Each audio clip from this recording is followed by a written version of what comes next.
안녕하세요. 25년을 벌써 장식할 마지막 달. 12월이네요. 겨울인 만큼 온도가 많이 추워졌습니다. 오늘도 건강하시고 행복하세요. 구독, 좋아요, 알림 설정은 큰 힘이 됩니다. 그게 전부입니까? 제가 이 자리에 앉자마자 보고할 거리가 고작 그따위 무능과 나태의 결과물이라는 겁니까? 서울 용산구 국방부 청사 최고 보안 등급이 적용된 지하 벙커 회의실. 두터운 강철 문이 닫히자 실내는 갑자기 무겁고 싸늘한 침묵에 잠겼다.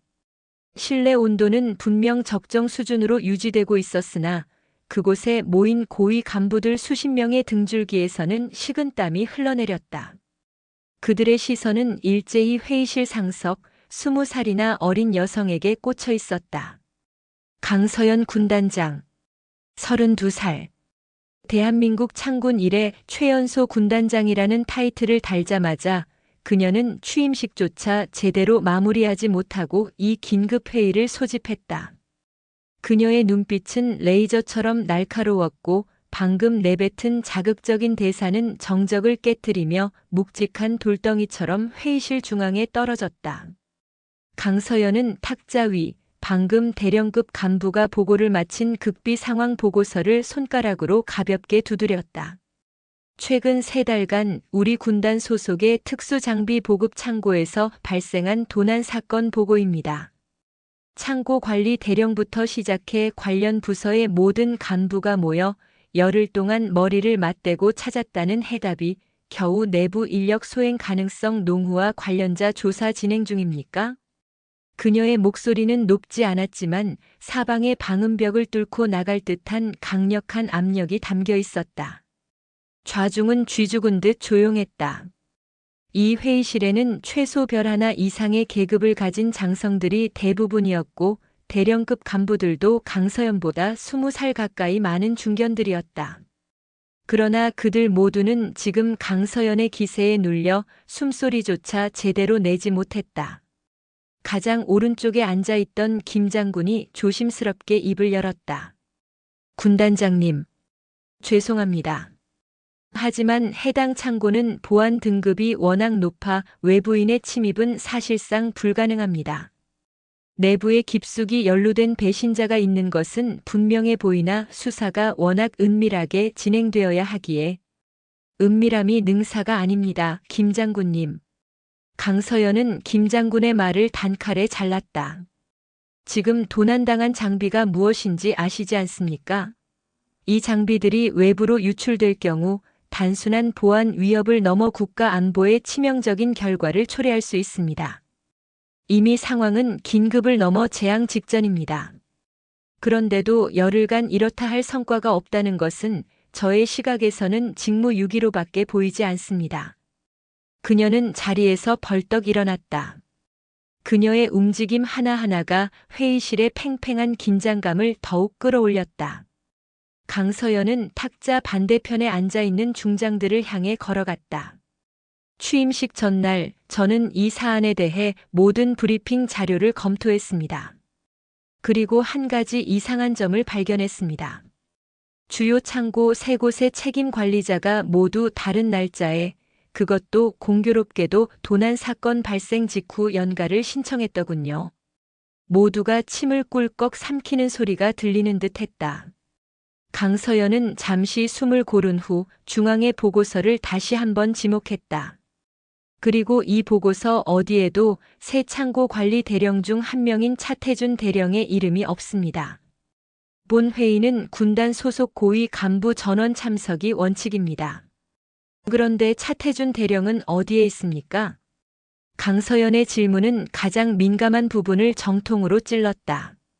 50대의 차태준 대령은 평소부터 비성실한 근무 태도와 공금 횡령, 부하 직원들에 대한 부당한 대우 등 비리로 얼룩진 소문이 끊이지 않는 인물이었다. 그의 이름은 이미 군단 내에서는 비리의 상징과도 같았다. 회의실 구석에 앉아있던 한영민 소장이 머뭇거리며 대답했다. 한 소장은 차태준과 같은 라인으로 묶여있다는 소문이 돌던 인물이었다. 차 대령은 개인적인 사정으로 이번 군단장님 취임식에 불참했습니다.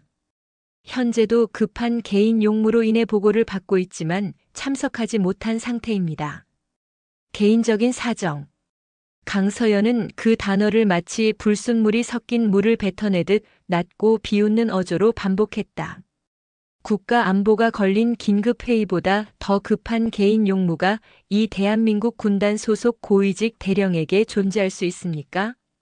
그가 바로 도난당한 장비 중 가장 중요한 핵심 통제 모듈이 보관되어 있던 나주보급 기지의 관리 대령이 아닙니까? 나주보급 기지. 전라남도 나주시에 위치한 보안 등급 가급의 군사시설이었다. 그곳에서 핵심 통제 모듈이 사라졌다는 사실은 그 자체로 재앙이었다. 강서연은 두 손을 등 뒤로 깍지 끼고 마치 심판자처럼 서한 소장을 노려보았다. 한 소장님, 지금 이 자리에서 차태준 대령에게 즉시 연락하십시오. 1시간 내로 이 회의실에 나타나지 못한다면 저는 그를 도주 및 반역 행위의 용의자로 간주하고 모든 수사력을 동원할 것입니다. 개인적인 사정이든 지병이든 그 어떤 핑계도 통하지 않습니다. 장난이 아닙니다. 지금 이 순간부터 이 회의는 범죄자를 색출하는 수사본부로 전환됩니다. 장성들은 충격에 휩싸였다. 최연소 군단장은 취임 첫날 비리 혐의를 받고 있는 고위직 간부를 공개적으로 반역자로 규정하겠다고 선언한 것이다. 그것도 핵심 통제 모듈이라는 상상조차 하기 싫은 물건이 사라진 직후에 한영민 소장은 얼굴이 흑빛이 되어 떨리는 손으로 스마트폰을 꺼냈다. 그가 차태준 대령에게 전화를 걸기 위해 화면을 조작하는 동안 강서연은 고개를 돌려 회의실의 다른 장군들을 천천히 훑어보았다. 그리고 여기에 계신 모든 분들에게 경고합니다. 차 대령이 비리에 연루되어 있다는 소문이 돌기 시작한 것은 최소 반년 전입니다. 수많은 보고서가 묵살되었고 수사는 지연되었습니다. 여러분 중 단 한 명이라도 차 대령의 비리나 이번 도난 사건에 연루된 정황이 밝혀진다면 저는 계급 고하를 막론하고 최고 수준의 처벌을 요구할 것입니다. 강서연은 다시 자신의 의자에 앉았고 긴 회의 탁자 위에 손을 올려 단호하게 말했다. 이번 사건은 단순한 도난이 아닙니다. 이 사건은 우리 군단의, 아니 대한민국의 기강과 도덕성이 바닥까지 무너졌다는 것을 증명하는 사건입니다. 저는 이 사건을 계기로 모든 비리를 뿌리 뽑을 것입니다. 첫 번째 칼날은 차태준 대령에게 향할 것입니다. 한영민 소장이 전화를 걸었으나 수화기 너머에서는 연결음만 길게 이어질 뿐이었다. 잠시 후 한 소장은 절망적인 표정으로 고개를 들었다. 군단장님, 전화를 받지 않습니다. 비서실로 연결해 보았으나 비서실장도 대령님과 이틀째 연락이 닿지 않는다고 합니다. 강서연의 입가에 차가운 미소가 번졌다. 그것은 분노라기보다는 모든 것을 예상했다는 듯한 확신에 찬 미소였다. 예상했던 반응입니다. 자, 이제부터 회의는 끝났습니다. 작전이 시작됩니다. 작전명은 용산의 폭풍입니다. 지금 당장 헌병특경대와 군단 정보국 요원들을 차 대령의 거주지인 서울 서초구 반포동 아파트로 급파하십시오. 모든 출국 경로를 차단하고 그의 금융 계좌를 즉시 동결시키십시오. 단 한 발자국도 늦어서는 안 됩니다. 그를 잡지 못한다면 우리 군단은 사라집니다. 모든 고위 간부들은 강서연의 단호함과 신속한 지시에 압도당했다. 취임 첫날 그녀는 이미 거대한 전쟁을 선포한 것이다. 차태준 대령의 도피는 이제 단순한 비리 사건이 아니라 최연소 군단장 강서연이 군단의 운명을 걸고 벌이는 첫 번째 싸움이 되었다. 그들은 모두 예상했다. 이 폭풍은 용산에서 시작되어 군단 전체, 나아가 국가를 뒤흔들 거대한 회오리가 될 것임을. 밤 9시 서울 서초구 반포동의 고급 주상복합 아파트. 이곳은 한강이 내려다 보이는 특급 조망과 철저한 보안 시스템으로 유명했다. 강서연 군단장의 명령이 떨어진 지 불과 30분 만에 헌병특경대 SDT 요원들과 정보국 요원들이 아파트를 에워쌌다. 강서연은 용산 벙커에서 직접 작전을 지휘했다. 회의실 상석에는 수십 개의 대형 모니터가 켜졌고 드론이 촬영하는 아파트 입구와 지하 주차장의 실시간 영상이 그녀의 눈앞에 펼쳐졌다. 진입, 확보하라. 특경대 요원들이 차태준 대령의 집 문을 특수 장비로 개방하고 진입했다.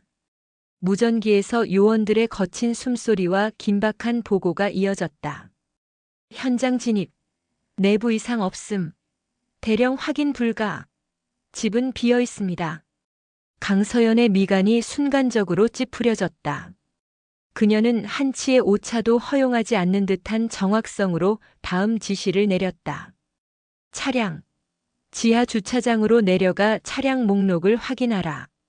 모든 차량에 대한 추적 기록을 당장 확보하고 최근 72시간 동안의 출입 기록을 조사하라.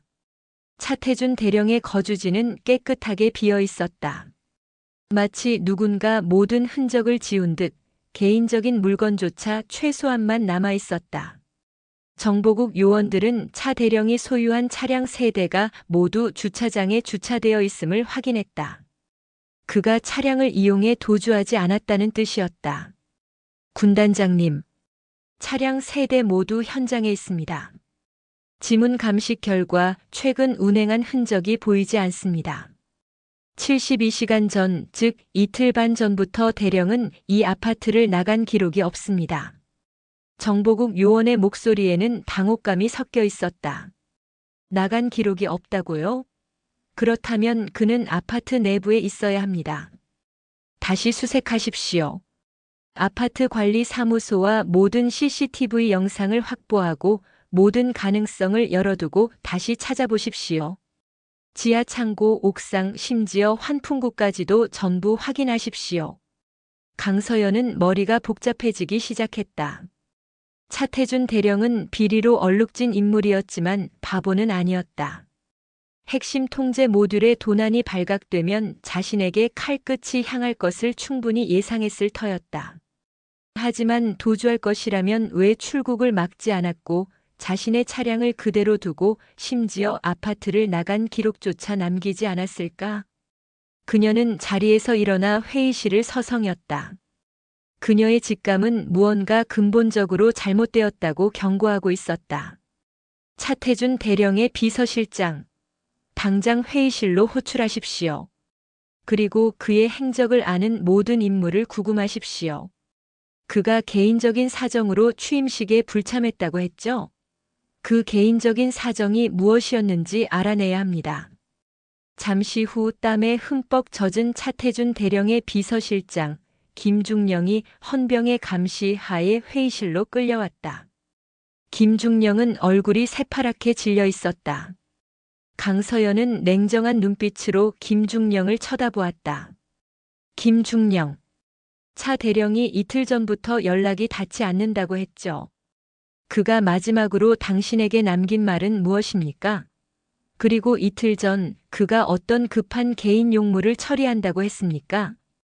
김중령은 침을 꿀꺽 삼키며 떨리는 목소리로 대답했다. 군단장님, 대령님께서는 이틀 전 오전 저에게 며칠간 강원도 속초에 있는 개인 별장에 가서 중요한 손님을 만날 예정이니 일체의 연락을 차단하라고 지시했습니다. 그리고 취임식 불참 사유는 오래된 지인의 위독이라는 거짓 보고를 하라고 하셨습니다. 속초? 강서연의 눈이 날카롭게 빛났다. 속초의 별장 주소는 강원도 속초시 영랑동에 위치한 대령님 명의의 별장입니다. 좋습니다. 속초. 헌병특경대 일부 병력을 즉시 강원도 속초로 급파하십시오. 경찰과의 협조를 통해 별장 주변을 완전히 봉쇄하고 수색을 진행합니다. 김중령, 당신도 동행하여 별장 내부 구조와 대령의 습관에 대해 모든 것을 진술하십시오. 강서연은 명령을 내리면서도 마음 한구석에서는 의문이 가시지 않았다. 비리 대령이 핵심 장비를 훔쳐 달아나면서 자신의 행선지와 불참 사유를 거짓 보고하도록 지시하고 심지어 자신의 차량까지 그대로 두고 갈 이유가 있을까? 도주 계획치고는 너무나 허술했다. 마치 잡히기를 원하는 사람처럼 보였다. 그녀는 다시 보고서를 펼쳤다. 사라진 핵심 통제 모듈의 무게는 약 20kg. 혼자 운반하기에 부담스러운 무게였다. 도난 시각은 이틀 전 새벽 2시. 폐쇄회로 텔레비전에는 얼굴이 가려진 남성이 그것을 들고 가는 장면이 찍혀 있었다. 그리고 그 이후 그 남자는 그림자처럼 사라졌다. 나주 보급기지에서 사라진 남자가 서울 반포동으로 와서 다시 강원도 속초로 갔다는 것인가? 강서연은 지친 듯 한숨을 내쉬었다. 이 사건은 단순한 도난이 아닙니다. 이것은 마치 불가능한 퍼즐과 같습니다. 모든 조각이 제자리에 놓여야만 그림이 완성됩니다. 차 대령의 행방은 그 퍼즐의 가장 중요한 조각입니다. 속초에서 차 대령을 확보하는 즉시 그가 핵심 통제 모듈의 행방을 알고 있다는 것을 전제로 신문을 진행합니다. 핵심은 장비입니다. 차 대령의 비리는 그 다음입니다. 용산의 회의실은 강서연의 냉철한 판단력과 명령으로 인해 뜨거운 작전 본부로 변해 있었다. 그녀는 알았다. 지금 이 순간 그녀는 단순한 군단장이 아니라 거대한 음모를 파헤치는 마지막 방패라는 것을. 강원도 속초시 영랑동.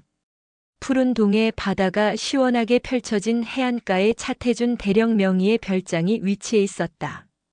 별장 주변은 이미 헌병특경대와 정보국 요원들에 의해 완전히 봉쇄되었고 속초 경찰도 통제선을 구축하고 있었다. 자정이 가까워지는 시간 강서연 군단장은 직접 헬기를 타고 속초 현장에 도착했다. 그녀의 결단력은 상상을 초월했다. 서울에 남아 지휘할 수도 있었지만 그녀는 가장 위험하고 중요한 현장으로 직접 향하는 것을 택했다. 별장은 겉보기에는 평범한 고급 별장이었으나 내부로 진입한 요원들의 보고는 심상치 않았다. 군단장님, 내부 진입 완료. 대령은 없습니다.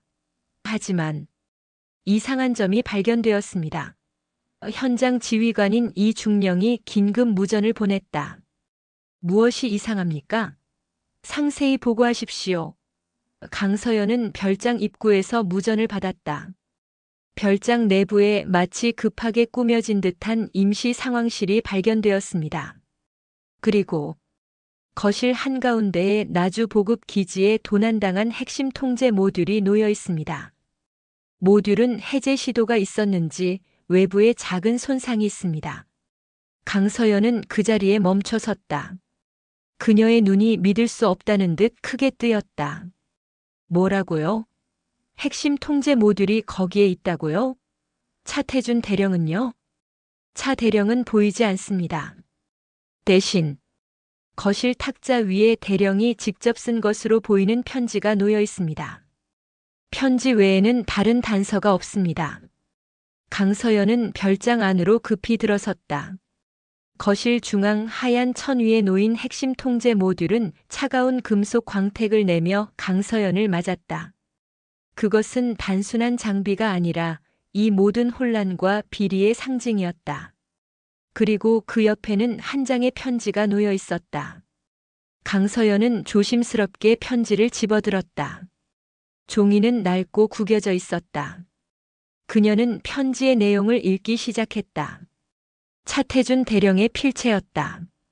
존경하는 강서연 군단장님께 제가 이 편지를 쓰고 있을 때쯤이면 군단장님께서는 아마 저를 군단 역사상 가장 비열하고 무능한 반역자로 확신하고 계실 것입니다. 저의 불성실한 태도, 소문으로 가득한 비리, 그리고 취임식 불참이라는 무례함까지 모든 것이 저를 범인으로 지목할 것입니다. 저도 그것을 알고 있습니다. 사실 저는 지난 몇 년간 그런 삶을 살았습니다. 비겁하고 나태했습니다. 하지만 이번 사건만은 다릅니다. 나주 보급 기지의 핵심 통제 모듈 도난은 저의 소행이 아닙니다. 저는 그 모듈을 훔쳤던 것이 아니라 지켰던 것입니다. 지난 3달간 저는 군단 내부의 거대한 암흑 세력이 이 모듈을 노리고 있다는 것을 알게 되었습니다. 그들은 모듈을 이용해 국가 기반 시설에 치명적인 타격을 입히고 그 혼란을 틈타 거액의 비자금을 빼돌리려 했습니다. 그 세력은 제가 감히 이름을 언급할 수도 없을 만큼 군단의 고위층에 깊숙이 뿌리내리고 있습니다. 저는 그들을 막을 방법이 없었습니다. 제가 정식으로 보고를 올린다면 그들은 저를 비리로 몰아세워 제거할 것이고 모듈은 결국 빼앗기게 될 것입니다.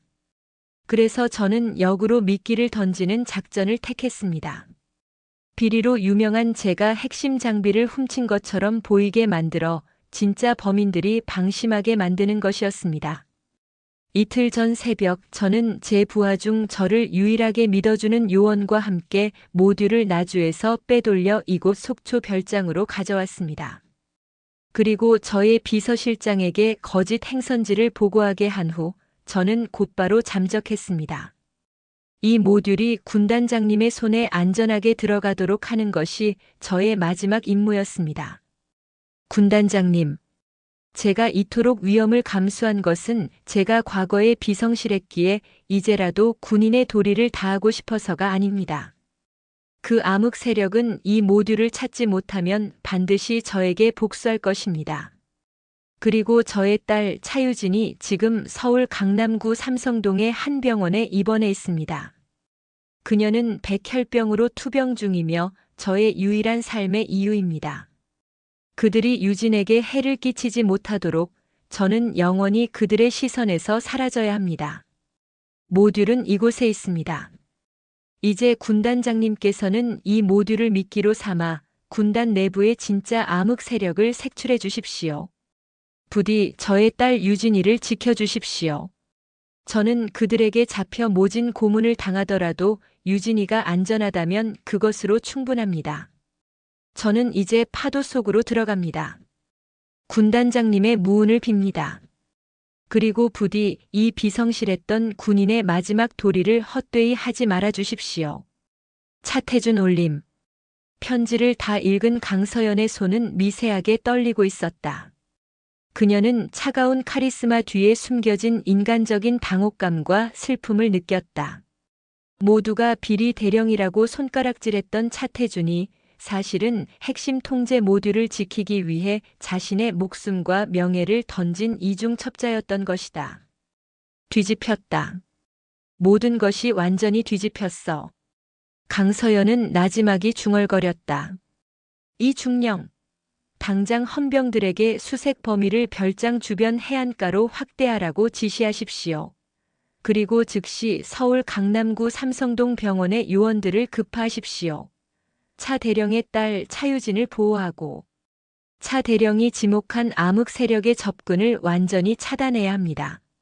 강서연은 모듈을 바라보았다. 그 금속 덩어리는 이제 단순한 장비가 아니었다. 그것은 한 아버지의 지독한 부성애와 조직의 부패 속에서 홀로 외로운 싸움을 벌인 한 군인의 비극적인 희생이 담긴 성물과 같았다. 이봐요. 이 주변에 무슨 수상한 일이 없었습니까?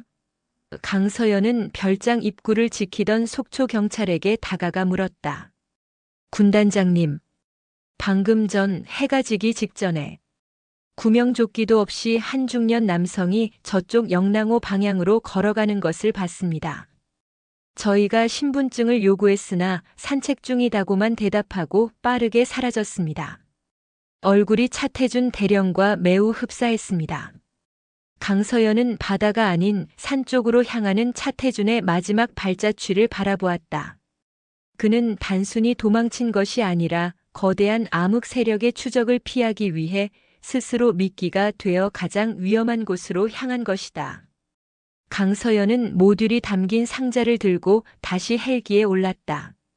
그녀의 눈빛은 이제 슬픔과 분노 그리고 새로운 결단으로 가득 차 있었다. 차태준 대령, 당신의 희생은 헛되지 않을 것입니다. 반드시 당신의 딸을 지키고 당신이 지목한 암흑 세력의 심장을 뽑아낼 것입니다. 용산의 폭풍은 이제 군단장 강서연의 복수이자 차태준의 명예를 회복하기 위한 성전으로 변모하고 있었다. 다음 장에서는 강서연 군단장이 이 모듈을 이용해 군단 내부의 진짜 비리 세력을 어떻게 끌어낼지, 그리고 차태준 대령의 딸을 지키기 위한 극비 작전이 어떻게 펼쳐질지 그 숨막히는 이야기가 계속될 것입니다. 새벽 5시 서울 용산의 군단 벙커. 강서연 군단장은 속초에서 복귀하자마자 헌병 특경대장 최 대령과 정보국장 윤중령을 긴급 호출했다. 헬기의 굉음과 바닷바람을 맞고 온 그녀의 모습은 지쳐 있었지만 눈빛은 오히려 새벽의 별처럼 타오르고 있었다. 그녀의 손에는 차태준 대령의 구겨진 편지가 쥐어져 있었다. 편지 내용은 이미 최측근 두 사람에게만 극비리에 공유된 상태였다. 차 대령의 편지는 단순한 유언이 아닙니다. 그것은 우리 군단 내부 최상위층에 깊이 뿌리내린 암흑 세력의 존재를 폭로하는 고발장입니다. 강서연은 차가운 커피를 한 모금 마시며 말했다. 핵심 통제 모듈은 회수했습니다. 하지만 차 대령이 목숨을 걸고 지킨 이 장비가 다시 그들에게 넘어간다면 우리는 이 나라의 안보를 영원히 잃게 될 것입니다. 윤중령이 무거운 목소리로 입을 열었다. 군단장님, 차 대령이 지목한 암흑 세력은 단순한 비리 집단이 아닐 가능성이 높습니다. 그들이 국가 기반 시설에 타격을 입힐 만한 모듈을 노렸다는 것은 그들의 목적이 단순한 금전적 이득을 넘어선 더 거대한 권력 장악에 있을 수 있다는 뜻입니다. 맞습니다. 강서연은 고개를 끄덕였다. 우리가 지금부터 해야 할 일은 두 가지입니다. 첫째, 삼성동 병원에 입원 중인 차태준 대령의 딸 차유진을 완벽하게 보호하는 것. 둘째, 이 모듈과 차 대령의 실종을 미끼로 삼아 그 암흑 세력이 스스로 움직이도록 만드는 것. 이것은 이제 사냥입니다. 최 대령이 즉시 보고했다. 삼성동 서울중앙병원 18층 VIP 병동은 현재 저희 특경대 요원들이 의료진으로 위장하여 완벽하게 장악했습니다. 유진 양은 백혈병 치료 중이며 면역력이 약한 상태라 외부인의 접근을 철저히 차단했습니다. 모든 음식물과 약품은 3단계의 검증 절차를 거칩니다. 만약의 사태를 대비해 병원 내부의 비상 출입구는 모두 폐쇄했으며 병원 주변 강남 일대에는 저희 정보국 요원들이 그림자처럼 배치되어 있습니다. 강서연은 만족스러운 표정으로 고개를 끄덕였다. 잘하셨습니다. 하지만 암흑 세력은 우리가 예상하는 것보다 훨씬 교활하고 병원 내부에 공모자가 있을 수 있습니다. 유진 양의 담당 주치의와 간호사, 심지어 청소 인력까지 모든 인원의 과거 행적과 가족관계를 샅샅이 조사하십시오.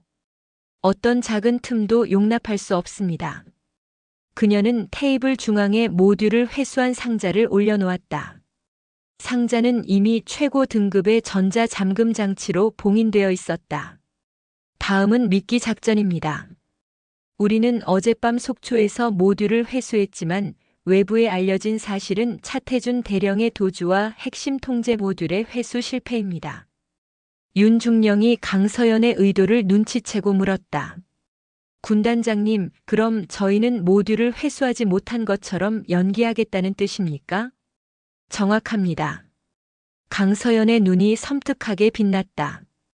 차태준은 모듈을 훔쳐 도주했지만 모듈은 아직 찾지 못했으며 차 대령의 행방 역시 묘연하다.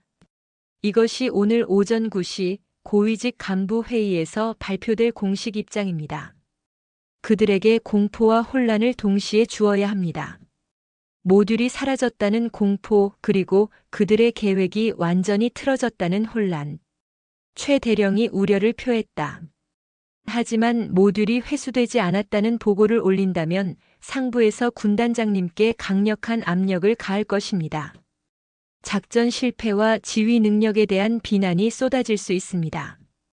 그 암흑 세력의 리더는 분명 이 기회를 이용해 군단장님을 제거하려 할 것입니다.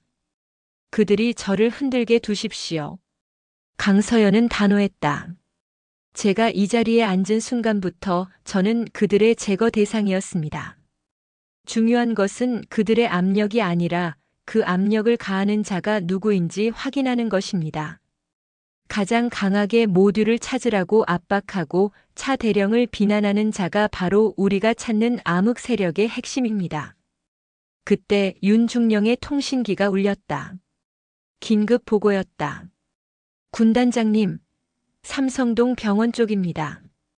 오늘 아침 일찍 차유진 양의 병실로 익명의 꽃다발이 배달되었습니다. 꽃다발 안에는 작은 카드가 있었는데 내용은 단 한 줄입니다. 강서연은 긴장하며 물었다. 내용이 뭡니까? 아버지가 무사히 돌아오시기를 빈다. 라고 적혀 있습니다. 발신자는 익명입니다. 주변 CCTV를 확인했지만 배달원은 헬멧을 쓴 오토바이 운전자였고 추적이 불가능합니다. 강서연은 탁자를 손가락으로 두드렸다. 그들이 움직이기 시작했습니다. 이것은 단순한 안부가 아닙니다. 이것은 차 대령에게 보내는 메시지 혹은 유진 양의 안전을 인질로 잡고 있다는 협박입니다. 그들은 유진 양이 병원에 있다는 사실을 너무나 정확히 알고 있습니다. 병원 내부의 협력자, 즉 우리의 감시망을 뚫고 정보를 빼낸 자가 있다는 뜻입니다. 당장 모든 경계 태세를 최고 단계로 올리고 오늘 아침 유진 양의 병실 주변을 지나간 모든 인물을 재조사하십시오. 그들이 먼저 움직일수록 우리는 더 빨리 그들의 꼬리를 잡을 수 있습니다. 강서연의 목소리에는 차가운 승부사의 기운이 감돌았다. 새벽의 침묵은 깨지고 용산과 삼성동을 잇는 보이지 않는 전쟁이 시작되었다. 차태준 대령이 목숨을 걸고 던진 미끼는 이제 젊은 군단장 강서연의 손에 쥐어져 암흑 세력의 심장을 향하고 있었다. 오전 9시 용산 벙커의 긴급 고위 간부 회의실. 강서연 군단장은 단호하지만 침통한 표정으로 보고를 마쳤다. 결론적으로 차태준 대령은 비리 혐의가 짙은 가운데 군단 핵심 통제 모듈을 훔쳐 도주한 것으로 보이며 현재 행방은 묘연합니다. 모듈 역시 속초의 별장에서 발견되지 않아 현재로서는 적의 손에 넘어갔을 가능성이 가장 높습니다. 회의실은 경로와 경악으로 들끓었다. 특히 가장 격렬하게 반응한 것은 어제 차 대령을 감싸려 했던 한영민 소장. 현재는 직위 해제 및 조사 대상과 군단 내에서 가장 보수적이고 강경파로 알려진 박 중장이었다. 박 중장은 자리에서 벌떡 일어나더니 강서연을 향해 고함을 질렀다. 최연소 군단장이라는 타이틀이 무색하게 취임 첫날부터 이 무슨 참담한 보고입니까? 국가 안보가 걸린 핵심 모듈이 통째로 사라졌는데 겨우 가능성이 높다는 식의 무책임한 발언이 할 수 있는 전부입니까? 차태준 같은 비리 대령 하나 관리하지 못하고 그를 도주하게 만든 것은 명백한 군단장님의 지휘 실패입니다. 강서연은 박 중장의 분노 어린 공격을 눈 하나 깜짝하지 않고 받아쳤다. 박 중장님, 저의 지휘 실패에 대한 비판은 겸허히 받아들이겠습니다. 하지만 지금 이 순간은 군단장의 책임을 논할 때가 아닙니다. 지금 우리는 사라진 모듈의 행방을 쫓는 것에 집중해야 합니다. 박 중장님께서는 이 상황을 타개할 구체적인 작전이나 정보가 있습니까? 아니면 그저 저의 지휘 실패만을 질책하여 이 상황을 덮으려는 것입니까? 뭐라고 했나? 박 중장은 얼굴이 시뻘개졌다. 이 무능한 군단장이 당장 군단을 비상체제로 전환하고 전국 검문 검색을 실시해 차태준을 잡아들여야 합니다. 이대로 시간이 흐르면 모든 증거가 사라질 것입니다. 강서연은 여전히 침착하게 대답했다. 전국 검문 검색은 이미 진행 중입니다. 다만 이 일은 군단 내부에 배신자가 없었다면 불가능했습니다. 저는 차태준 대령 한 명에게만 집중하지 않을 것입니다. 저는 이 사건을 계기로 군단 내부의 모든 비리와 부패를 뿌리 뽑을 것입니다. 박 중장님께서는 혹시 이 모듈이 사라진 배경에 대해 아는 바가 있습니까? 차 대령은 이틀 전 고위층의 비리를 언급하며 긴급하게 잠적했습니다. 강서연의 질문은 마치 섬뜩한 경고와도 같았다. 고위층의 비리라는 단어는 박 중장의 얼굴에서 분노 대신 일순간 당혹감을 불러일으켰다. 박 중장은 잠시 말을 잇지 못하고 입술을 깨물었다. 바로 그때 박 중장의 옆에 앉아있던 이 중장이 나섰다. 이 중장은 평소 박 중장과 정치적 동맹 관계라는 소문이 돌았다. 군단장님, 비리 척결은 필요하나 이 시점에서 무분별하게 고위층을 의심하는 것은 군의 단결을 해칠 수 있습니다. 차라리 지금은 외부 정보기관의 지원을 요청하여 차태준 대령의 행적을 쫓는 데 집중해야 합니다. 그의 비리는 이미 공공연한 사실이었고 모듈 도난은 그의 오랜 부패의 최종 결과물일 뿐입니다. 너무 많은 것을 꿰어 맞추려 하지 마십시오. 이 중장의 발언은 교묘하게 강서연의 시선을 외부로 돌리게 만들려는 시도였다. 하지만 강서연은 이미 차태준의 편지를 통해 암흑 세력의 존재를 알고 있었다. 이 중장의 발언 자체가 그녀에게는 의심의 근거가 되었다. 이 중장님. 강서연은 이 중장을 똑바로 응시했다. 저는 단결을 해치려는 것이 아닙니다. 저는 군단의 몸에 퍼진 암을 도려내려는 것입니다. 만약 이 사건이 단순한 비리 대령의 도난 사건이라면 모듈을 훔친 그가 왜 자신의 딸을 그대로 병원에 두고 갔겠습니까? 그의 행적에는 설명되지 않는 무언가가 있습니다. 저는 차 대령이 비리가 아니라 오히려 거대한 내부의 위협으로부터 이 모듈을 지키려 했다는 가능성을 배제하지 않을 것입니다. 강서연의 이 말에 회의실은 다시 한번 충격에 휩싸였다. 비리 대령이 사실은 영웅일 수 있다는 역설적인 주장은 암흑 세력에게는 가장 뼈아픈 타격이었다. 그들의 목표는 차태준을 반역자로 낙인 찍어 그의 진술을 영원히 봉쇄하는 것이었기 때문이다. 회의가 끝난 후 박 중장과 이 중장은 함께 복도를 걸어 나갔다. 그들의 대화는 아주 낮게 속삭여졌다. 젠장. 저 계집애가 너무 똑똑해. 차태준을 미끼가 아니라 영웅으로 만들려 하고 있어. 박 중장이 분노를 억누르며 말했다. 모듈은 어디 갔는지 아직도 모르고 차태준은 완전히 잠적했습니다. 하지만 가장 큰 문제는 차태준의 딸 유진입니다. 이 중장이 눈을 번뜩였다. 차태준이 죽기 전에 그 아이에게 무언가를 남겼을 가능성이 있습니다. 아니면 그 아이 자체가 차태준에게는 약점입니다. 우리가 모듈을 찾지 못했다는 강 군단장의 말이 사실이라면 우리는 그녀가 가장 중요하게 여기는 것을 공격해야 합니다. 삼성동 병원의 보안이 철통 같다고 들었네. 최 대령의 특경대가 깔려 있다더군. 박 중장이 걱정스럽게 말했다. 물론입니다. 하지만 보안망을 뚫는 것만이 방법은 아닙니다. 이 중장의 입가에 섬뜩한 미소가 걸렸다. 강 군단장의 약점은 군단장으로서의 경력이 짧다는 것입니다. 그녀가 가장 중시하는 도덕성과 정의를 짓밟아 그녀의 지지 기반을 무너뜨려야 합니다. 병원을 공격하는 대신 우리는 군단장 강서연이 비밀리에 군사 자원을 유용하여 개인적인 복수국을 벌이고 있다는 프레임을 만들어야 합니다.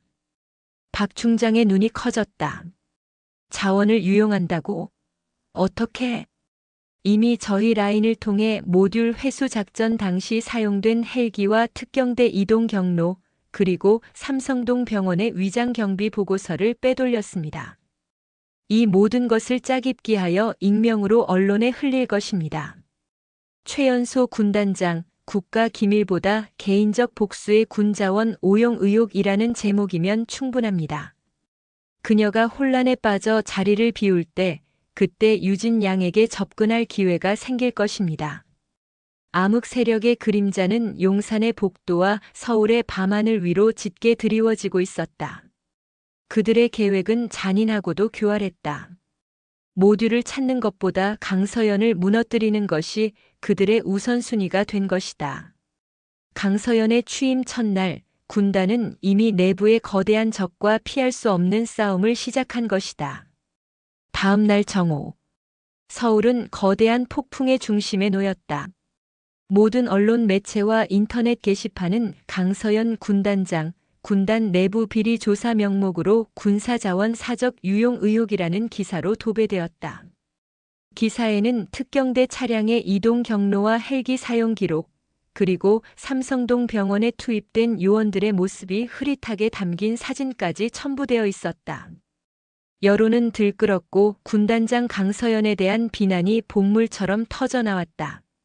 용산 벙커는 패닉 상태였다. 모든 고위 간부들은 강서연의 지휘실로 몰려와 사태를 수습하라고 압박했다. 군단장님, 당장 언론에 해명하십시오. 이대로라면 국방부 장관님께서도 군단장님을 지지할 수 없습니다. 이 모든 것이 차태준의 복수국으로 보이고 있습니다. 이 중장이 목소리를 높였다. 제가 해명할 것은 없습니다. 강서연은 평소보다 더욱 차갑고 단호한 어조로 말했다. 그녀의 표정에는 흔들림이 없었다. 저는 차태준 대령의 비리 척결을 위해 군사 자원을 운용한 것이 아닙니다. 저는 국가 안보를 위협하는 군단 내부의 암흑 세력을 색출하기 위해 합법적인 절차를 거쳐 군사 자원을 사용했습니다. 박 중장이 비웃음을 흘렸다. 암흑 세력이라니. 소설 같은 이야기로 이 중대한 상황을 모면하려 하지 마십시오. 핵심 모듈은 사라졌고 군단장님은 자신의 개인적인 복수국 때문에 군 기강을 문란하게 만들었습니다. 이것은 용납할 수 없는 반역 행위입니다. 반역 행위? 강서연은 자리에서 일어나 박 중장 앞으로 성큼 다가섰다. 그녀의 눈빛은 박 중장의 가장 깊은 곳을 꿰뚫어 보는 듯 했다. 박 중장님, 모듈은 사라지지 않았습니다. 저는 이 모듈이 어디에 있는지 정확히 알고 있습니다. 그리고 그 모듈을 지킨 차태준 대령이 왜 자신의 명예를 버리고 도주했는지 그 이유 또한 명확히 알고 있습니다. 강서연은 탁자 위 최고 등급 보안 상자에 담겨 있는 모듈을 손가락으로 가리켰다. 이 상자 안에는 모듈과 함께 차태준 대령이 남긴 편지가 있습니다. 그 편지에는 이 모듈을 훔쳐서 국가 기반 시설을 파괴하려 했던 암흑 세력의 리더가 누구인지에 대한 단서가 담겨 있습니다. 저는 이 정보를 외부의 언론이나 정치적인 압력에 굴복하여 공개하지 않을 것입니다. 이 정보는 오직 진실만을 추구하는 이에게만 공개될 것입니다. 그녀는 박 중장을 응시하며 단호하게 말했다. 박 중장님, 언론을 통해 저를 공격하는 세력이 이 모듈의 행방에 대해 궁금해하고 차태준 대령의 입을 막고 싶어 한다는 것을 저는 알고 있습니다. 지금 이 순간 여러분 모두는 용의선상에 올라 있습니다. 저를 공격할수록 여러분은 스스로 암흑 세력임을 증명하는 것입니다. 강서연의 선언은 회의실의 분위기를 극단적인 긴장 상태로 몰아넣었다. 그녀는 역으로 그들의 압력을 이용해 그들을 옥죄고 있었다. 바로 그때 지휘실 내부에 설치된 비상통신망에서 다급한 목소리가 들려왔다. 삼성동 병원에서 온 최 대령의 보고였다. 군단장님, 긴급 상황입니다. 차유진 양이 갑자기 혼수 상태에 빠졌습니다. 긴급 수술이 필요합니다. 담당 주치의는 약물 과다 투여로 인한 쇼크사 가능성을 언급했습니다. 강서연의 얼굴에서 순간적으로 핏기가 가셨다. 약물 과다 투여라니. 내가 모든 것을 철저히 감시하라고 하지 않았습니까? 죄송합니다. 의료진이 투여하는 수액에 아주 미세한 독극물이 섞여 있었던 것 같습니다. 지금 바로 수술실로 옮길 예정입니다. 하지만 수술을 집도해야 할 유진 양의 담당 주치의가 이 시간부로 잠적했습니다. 강서연은 모든 것을 깨달았다. 언론 공세는 미끼였고 진짜 목표는 유진 양의 제거였다. 차태준의 입을 완전히 막기 위한 가장 잔인한 방법이었다. 그녀가 언론의 압력에 굴복하여 해명회의를 열거나 수습에 정신이 팔린 틈을 타 암흑 세력은 병원 내 공모자를 이용해 유진 양을 공격한 것이다. 최 대령, 당장 유진 양을 용산의 중앙군 병원으로 이송하십시오. 그리고 윤중령, 잠적한 주치의를 찾아내기 위해 모든 정보국 요원들을 투입하십시오.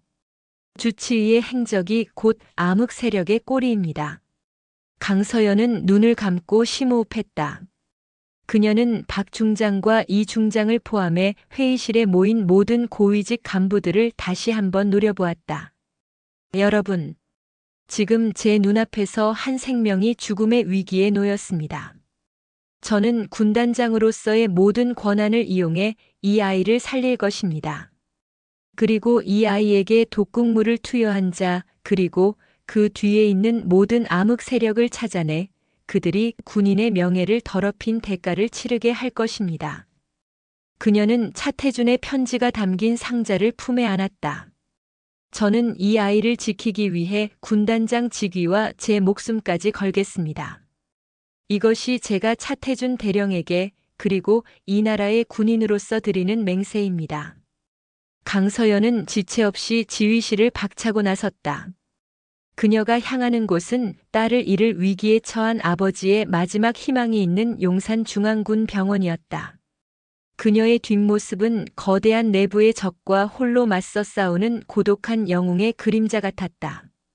그녀의 다음 행보가 군단의 운명을 결정할 것이 분명했다. 용산 중앙군 병원 최고보안동 3층. 밤 12시가 넘었지만 이곳은 한낮보다 더 뜨겁고 긴박한 전장과 같았다. 차유진 양의 응급수술이 진행되는 수술실 앞 복도에는 강서연 군단장, 최 대령, 윤중령 그리고 몇 명의 정예 요원들이 얼어붙은 듯 서 있었다. 수술실 문 앞에 붉게 빛나는 수술 중 표시 등은 강서연 군단장의 심장 박동 소리처럼 불규칙하게 깜빡였다. 강서연은 수술이 시작된 후 단 한 발자국도 움직이지 않았다. 그녀의 정신은 지금 이 순간 복도에 멈춰선 몸과 달리 광활한 작전반 위를 질주하고 있었다. 유진 양에게 투여된 독극물은 단순한 우발적 사고가 아니라 자신에게 가해진 치명적인 경고이자 차태준 대령의 입을 영원히 봉쇄하려는 암흑 세력의 최종 시도였다.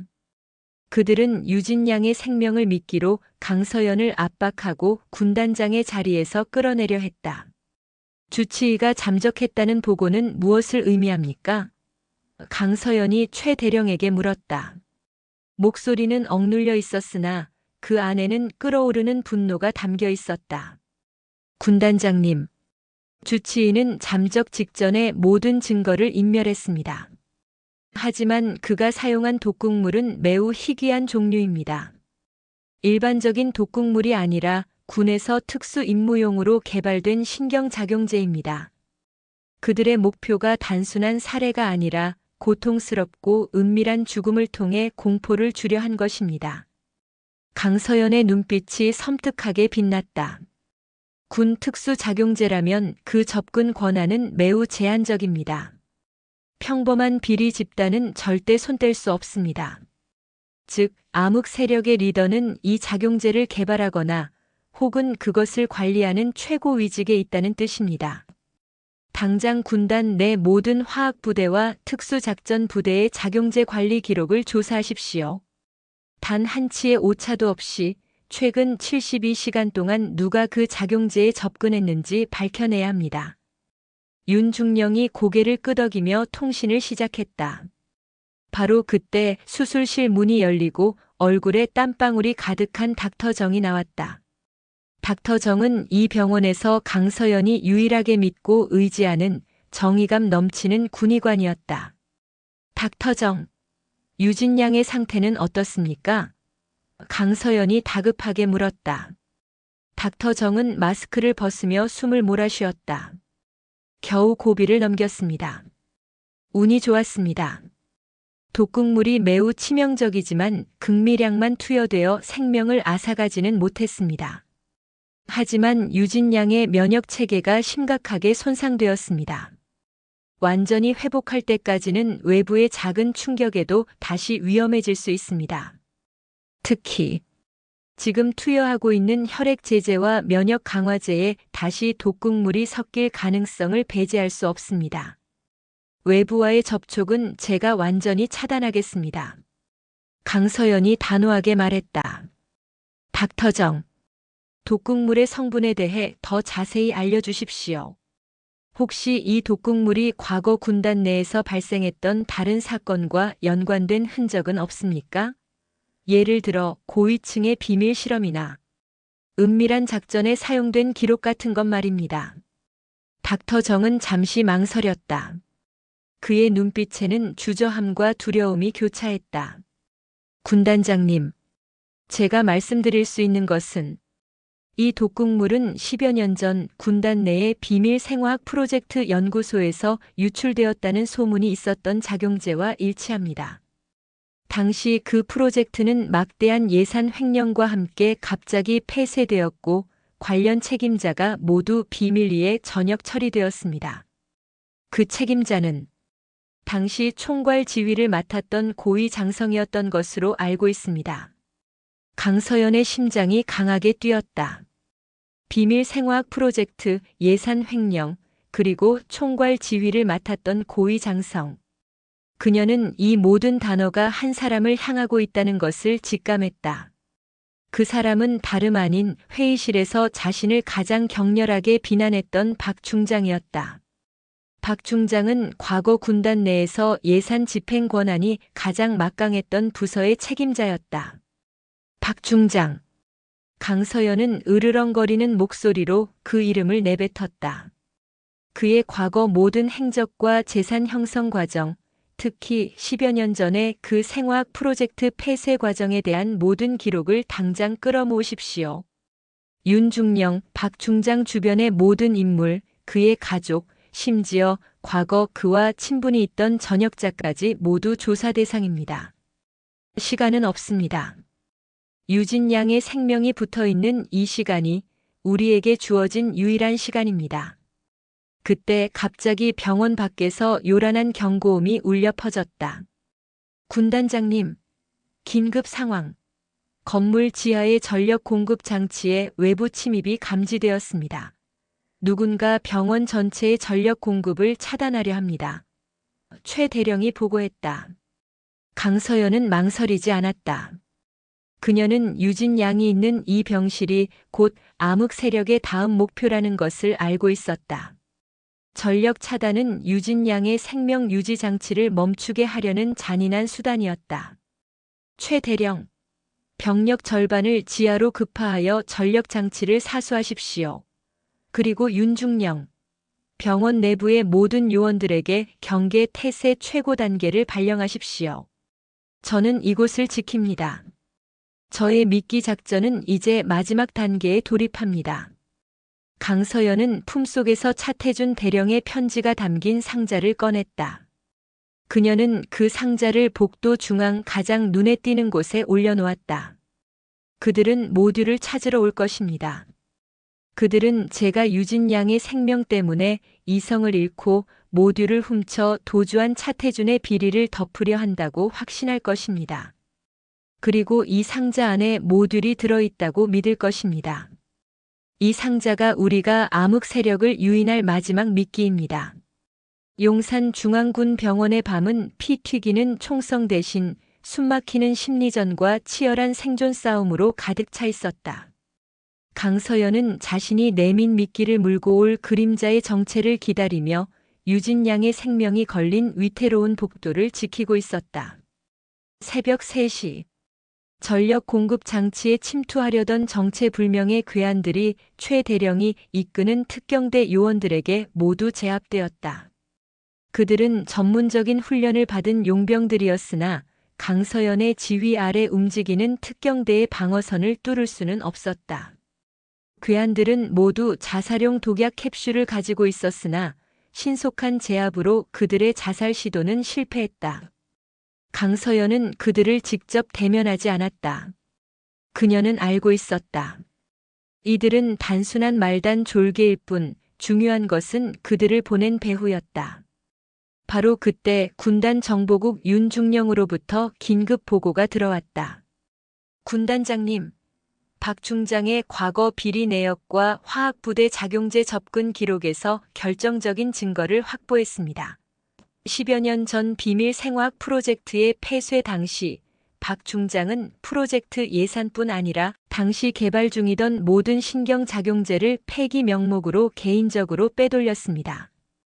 이 작용제는 유진 양에게 투여된 독극물과 완벽하게 일치합니다. 강서연은 고개를 끄덕였다. 그녀의 직감이 옳았다. 차태준 대령이 목숨을 걸고 지목한 암흑 세력의 리더는 바로 박 중장이었다. 그는 군단 내부의 부패를 넘어 국가의 안보를 무너뜨릴 수 있는 치명적인 무기까지 확보하고 있었다. 박 중장, 이 중장 그리고 이들의 측근들을 지금 당장 용산 벙커 회의실로 호출하십시오. 명목은 언론 보도 대응 긴급 대책 회의입니다. 그리고 회의실 주변에는 저의 최정예 요원들을 배치하십시오. 이제 미끼를 회수할 시간입니다. 1시간 후 용산 벙커의 긴급 회의실. 박 중장과 이 중장을 포함한 10명 남짓의 고위 간부들이 모여 있었다. 그들의 얼굴에는 피로와 초조함이 역력했다. 특히 박 중장은 어젯밤 유진 양이 중태에 빠졌다는 소식과 병원 전력 차단 시도 실패 보고를 받고 극도의 불안감에 시달리고 있었다. 회의가 시작되자 강서연은 박 중장에게 물었다. 박 중장님, 어젯밤 삼성동 병원 전력 차단 시도와 유진 양에 대한 독극물 공격이 있었습니다. 이 사건에 대해 어떻게 생각하십니까? 박 중장은 침착하게 대답하려 애썼다. 이는 분명히 차태준 대령에게 협력했던 외부 세력의 소행일 것입니다. 그들이 자신들의 죄를 덮기 위해 남은 인지를 제거하려 한 것입니다. 군단장님, 당장 차태준의 잔당들을 색출하는 데 집중해야 합니다. 잔당이 아닙니다. 암흑 세력입니다. 강서연은 박 중장의 말을 잘랐다. 그녀는 윤중령이 준비한 박 중장의 비리 자료와 작용제 기록을 담은 두꺼운 파일을 박 중장의 앞에 던졌다. 이것은 박 중장님께서 10여 년 전 폐기했다고 보고한 비밀 생화학 프로젝트의 모든 기록입니다. 그리고 이것은 박 중장님께서 유진 양에게 투여된 독극물에 접근했다는 증거입니다.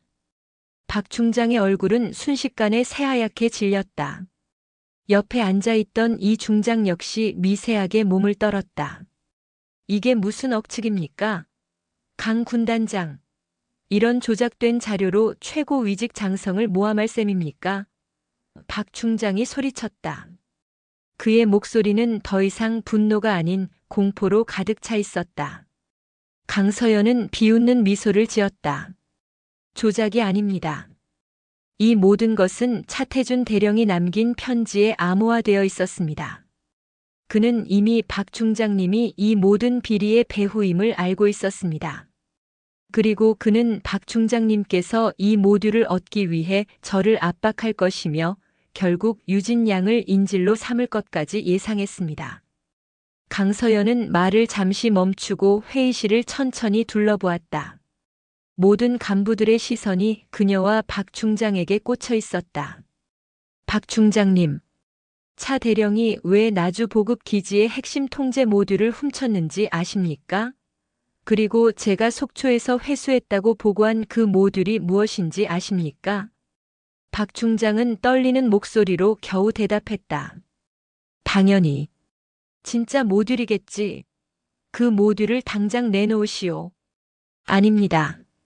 강서연은 단호하게 말했다. 제가 속초에서 회수한 것은 가짜 모듈이었습니다. 차태준 대령은 자신의 마지막 편지 속에 암호화된 메시지를 숨겨놓았습니다. 그는 자신이 비리로 몰려도 좋으니 모듈이 안전하게 박 중장님의 손이 닿지 않는 곳에 보관되기를 바랐습니다.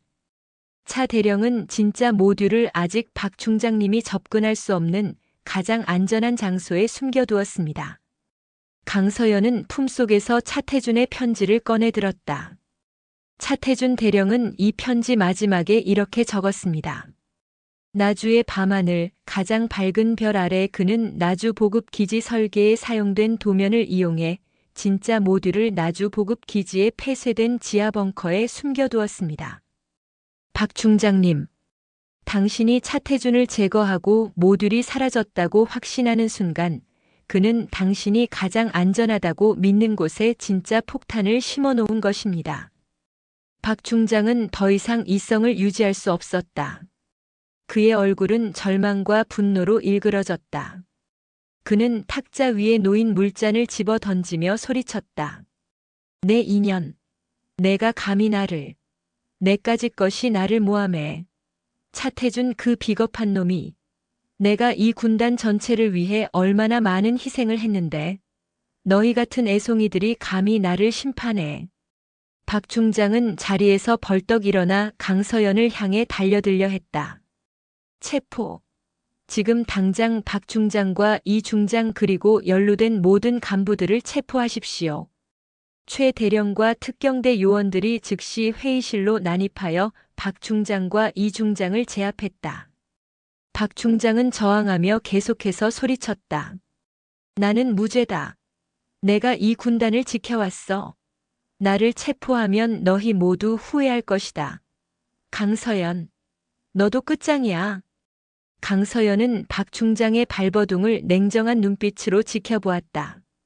그녀는 복잡한 감정을 느꼈다. 혐오, 승리감, 그리고 거대한 조직의 부패를 목도한 슬픔. 핵심 통제 모듈을 훔친 자는 차태준이 아닌 박 중장 일당이었으며 차태준은 모듈을 지키기 위해 자신을 미끼로 던져 넣은 것이다. 박 중장의 체포는 군단 내부의 암흑 세력이 붕괴하기 시작했음을 알리는 신호탄이었다. 박 중장과 이 중장을 포함한 암흑 세력의 주축이 체포되자 군단 내부에서는 거대한 폭풍우가 몰아쳤다. 수많은 비리 장부와 증거들이 쏟아져 나왔고 차태준 대령이 겪었던 부당한 압력과 비성실하다는 소문이 사실은 박 중장 일당이 의도적으로 퍼뜨린 공작이었음이 밝혀졌다. 용산 벙커의 회의실은 이제 수사본부로 전환되었고 강서연 군단장은 끝없는 조사와 보고에 시달렸다. 그녀는 지쳐 있었지만 마음만은 가벼웠다. 가장 먼저 확인된 것은 나주 보급 기지 폐쇄된 지하 벙커에 숨겨져 있던 진짜 핵심 통제 모듈의 회수였다. 모듈은 안전하게 군단 보안 시설로 옮겨졌고 이제 더 이상 국가 안보에 위협이 되지 않았다. 다음은 차유진 양의 상태였다. 닥터정의 헌신적인 노력 끝에 유진 양은 의식을 되찾았고 고비는 넘긴 상태였다. 강서연은 유진 양의 병실을 찾아갔다. 병실은 이제 특경대의 감시가 아닌 조용하고 안심할 수 있는 분위기였다. 유진 양은 창백했지만 강서연을 보자 희미하게 미소 지었다. 군단장님, 아빠는요? 강서연은 목이 메어왔다. 그녀는 아직 차태준 대령의 행방에 대해 확신할 수 없었다. 괴한들이 잡혔지만 그들은 차태준에 대한 어떠한 정보도 가지고 있지 않았다. 박 중장 역시 차태준을 찾고 있었다는 사실만 밝혀졌다. 유진 양, 걱정하지 마세요. 아버님은 지금 아주 중요한 임무를 수행 중입니다. 아버님 덕분에 유진 양이 안전해졌고 우리 군단도 안전해졌어요. 아버님은 정말 훌륭한 군인입니다. 강서연은 유진 양의 손을 잡아주었다. 유진 양은 고개를 끄덕였지만 눈빛은 불안정했다. 병실을 나선 강서연은 최 대령으로부터 뜻밖의 물건을 건네받았다.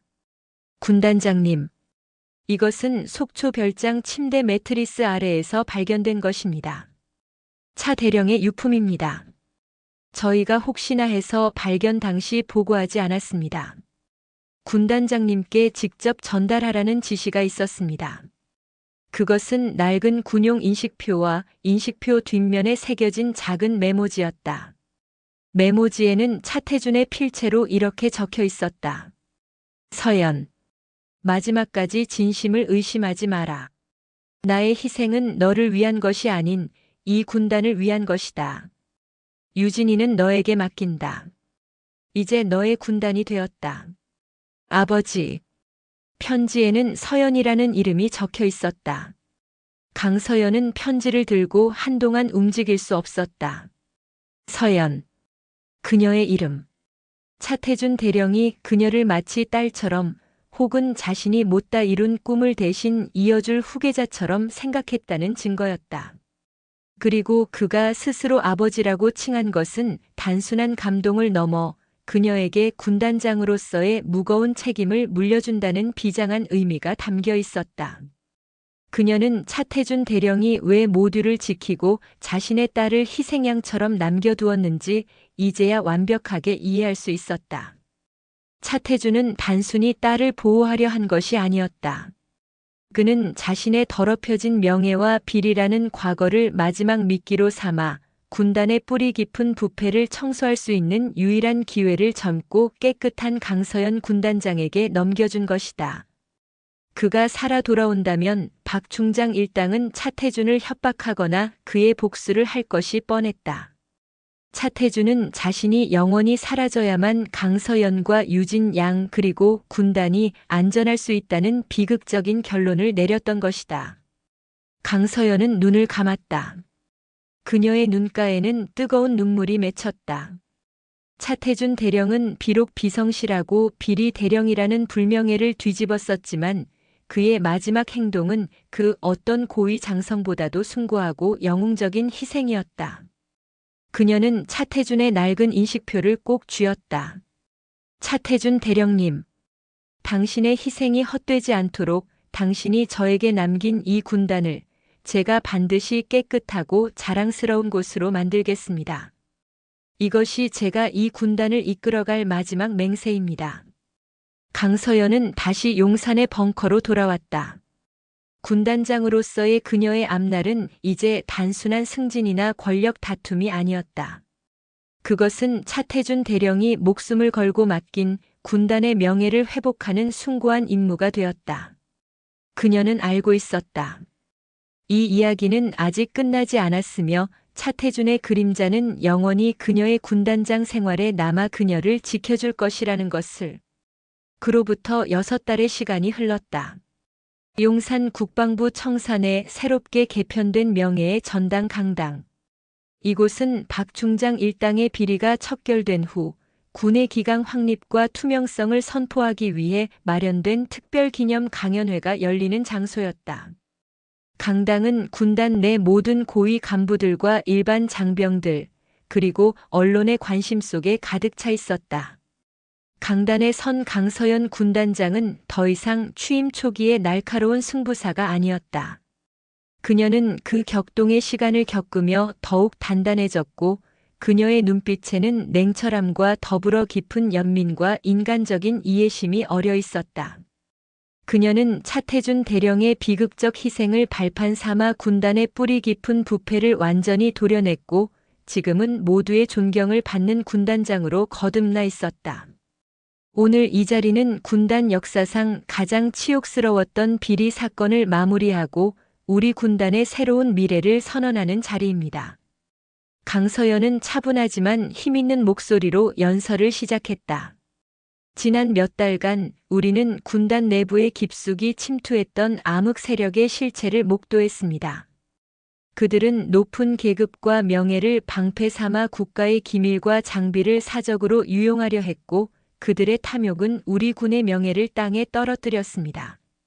관련자들은 모두 법의 심판대 위에 섰습니다. 그들의 탐욕은 여기서 끝났습니다. 강당 안은 숙연해졌다. 그녀는 잠시 숨을 고르더니 이야기의 가장 민감하고 중요한 부분으로 들어갔다. 하지만 이 모든 과정 속에서 한 명의 군인이 있었습니다. 그는 우리 모두에게 비성실하고 비리에 찌든 대령으로 알려져 있었습니다. 그는 비록 완벽하지 않은 삶을 살았을지라도 마지막 순간에는 그 누구보다 숭고한 결정을 내렸습니다. 바로 차태준 대령입니다. 강서연은 탁자 위에 놓인 깨끗하게 닦인 차태준의 군용 인식표를 들어 올렸다. 차태준 대령은 암흑 세력의 존재를 알고 있었습니다. 그는 자신의 힘으로는 그들을 막을 수 없다는 것을 깨달았고 결국 자신의 명예와 생명을 미끼로 던지는 비극적인 선택을 했습니다. 그는 핵심 통제 모듈을 훔친 것처럼 위장하여 암흑 세력이 그를 쫓게 만들었고 그들의 추적을 피해 모듈을 가장 안전한 곳에 숨겨 저에게 전달했습니다. 그의 행위는 겉보기에는 명백한 군율 위반이었습니다. 하지만 그의 진심은 오직 하나였습니다. 자신이 영원히 사라져야만 군단의 새로운 희망이 피어날 수 있다는 비장한 각오였습니다. 그는 자신의 더럽혀진 명예까지도 군단을 위한 도구로 사용했습니다. 자신의 딸 차유진 양의 생명까지 위협받을 줄 알면서도 그는 진실을 밝히기 위한 마지막 기회를 만들었습니다. 강당 곳곳에서는 훌쩍이는 소리가 들려왔다. 사람들은 그들이 비난했던 비리 대령의 이면 고독한 영웅의 그림자를 비로소 이해하기 시작했다. 저는 차태준 대령이 남긴 마지막 메모를 잊을 수 없습니다. 그는 저에게 나의 희생은 너를 위한 것이 아닌 이 군단을 위한 것이다라고 말했습니다. 그는 자신의 개인적인 구원을 넘어 자신이 사랑했던 조직의 정화와 미래를 위해 모든 것을 바쳤습니다. 우리는 이제 알게 되었습니다. 진정한 용기는 계급이나 훈장에 있는 것이 아니라 잘못을 인정하고 그 잘못을 바로잡기 위해 모든 것을 걸 수 있는 결단력에 있다는 것을. 강서연은 잠시 연설을 멈추고 강당 맨 앞줄에 앉아있는 한 소녀를 바라보았다. 백혈병을 이겨내고 건강을 되찾은 차유진 양이었다. 유진 양은 강서연을 바라보며 눈물을 흘리고 있었다. 그녀의 옆에는 닥터 정 군의관이 자리를 지키고 있었다. 차태준 대령의 공식적인 기록은 여전히 행방불명으로 남아 있습니다. 우리는 그의 마지막 행적을 찾을 수 없었습니다. 하지만 저는 오늘 이 자리에서 최연소 군단장으로서의 권한과 이 강단을 빌려 하나의 맹세를 하려 합니다. 강서연은 인식표를 꼭 쥐고 강당 전체를 향해 외쳤다. 저는 차태준 대령의 비극적인 희생을 영원히 기억할 것입니다. 그리고 그의 딸 차유진 양이 이 세상에서 외롭지 않도록 국가가 마지막까지 책임지고 돌볼 것을 약속합니다. 차유진 양은 오늘부터 군단 장학기금의 첫 번째 수혜자가 될 것입니다. 그녀는 군단의 희망이며 그녀의 아버지가 이룩한 정의의 증표입니다. 이 발표에 강당은 우레와 같은 박수 소리로 뒤덮였다. 장병들은 차태준이라는 한 개인의 불명예가 젊은 군단장의 헌신과 희생으로 군단 전체의 새로운 도덕적 기강으로 승화되는 감동적인 순간을 목도했다. 강서연은 다시 유진 양을 향해 몸을 돌렸다. 유진 양은 자리에서 일어나 강서연에게 고개 숙여 인사했다. 강서연은 따뜻한 미소를 지으며 유진 양에게 다가갔다. 유진 양, 아버님은 정말 대단한 분이었어요. 아버님은 마지막까지 유진 양을 사랑했고 이 군단을 사랑했어요. 이제 제가 유진 양의 아버님을 대신해서 유진 양을 지킬 것입니다. 걱정하지 말고 건강하고 훌륭하게 자라주세요. 군단장님. 유진 양은 눈물을 글썽이며 강서연의 품에 안겼다. 두 사람의 포옹은 단순한 위로가 아닌 군단의 과거와 미래, 그리고 희생과 희망이 하나로 연결되는 상징적인 장면이었다. 강서연은 강당 중앙으로 돌아와 마지막 말을 전했다. 그녀의 연설은 이 소설의 가장 중요한 교훈을 담고 있었다. 여러분, 차태준 대령의 이야기는 우리에게 깊은 교훈을 남깁니다. 진정한 비성실함은 규율을 어기는 행위가 아니라 자신의 특권과 권력을 이용해 조직의 근간을 해치는 도덕적 나태에 있습니다. 그리고 진정한 영웅이란 박수와 찬사를 받는 자가 아니라 자신의 명예와 삶을 바쳐야만 진실을 지킬 수 있는 순간에 기꺼이 그림자 속에 숨는 것을 택하는 고독한 자입니다. 차태준 대령은 우리 모두에게 불명예 속의 명예가 얼마나 숭고한지 가르쳐 주었습니다. 우리는 모두 완벽하지 않습니다. 과거에 실수하고 때로는 나약해질 수 있습니다. 하지만 중요한 것은 그 마지막 순간에 어떤 선택을 하느냐입니다. 저는 이 군단을 이끌면서 차 대령의 희생을 헛되이 하지 않겠습니다. 저는 이 군단을 약한 자의 눈물과 고독한 영웅의 희생이 헛되지 않는 정의로운 조직으로 만들 것을 약속합니다. 강당은 다시 한번 박수로 가득 찼다. 강서연 군단장은 박수 속에서 인식표를 꽉 쥐었다. 용산의 폭풍은 지나갔고 그 자리에는 차태준이라는 한 아버지이자 군인의 희생이 남긴 숭고한 교훈, 그리고 강서연이라는 젊은 군단장이 짊어진 새로운 희망의 맹세가 푸르게 빛나고 있었다. 비록 차태준 대령은 영원히 돌아오지 못했지만 그의 이름은 이제 군단의 역사 속에서 가장 빛나는 별이 되어 영원히 기억될 것이다.